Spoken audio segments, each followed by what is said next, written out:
এখানে আমরা দেখব ১০০ থেকে যেসব সংখ্যা বড়, মানে ১০২, ১০৪, ১০৮, ১০৯, ১১১, এদের স্কয়ার আমরা কিভাবে অতি অল্প সময়ে বের করতে পারি। এক্ষেত্রে যেমন আছে ১০৪, তো ১০৪কে আমরা লিখব ১০৪ প্লাস এর সাথে আমরা ৪ অ্যাড করে দেব, হয়ে গেল আমাদের ১০৮। এবার এর সাথে ৪-এর স্কয়ার আমরা অ্যাড করব, মানে ১৬। এটা হয়ে গেল ১০৪-এর স্কয়ার। এবার রয়েছে ১০৮, তো ১০৮-এর ক্ষেত্রে আমরা ১০৮ লিখব প্লাস এর সাথে আমরা ৮ অ্যাড করে দেব, দিলে হচ্ছে ১১৬। এর সাথে আমরা যোগ করে দেব ৮-এর স্কয়ার, মানে ৬৪।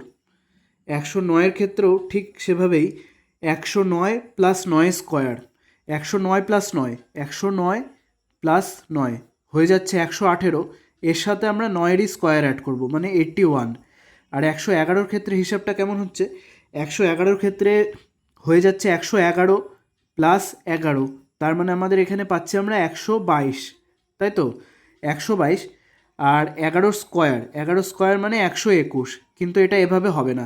এইখানে যে ১ রয়েছে, এই ১টা এই ২-এর সাথে যোগ হয়ে যাবে, তাহলে আমাদের হয়ে যাচ্ছে 1 2 3 2 1।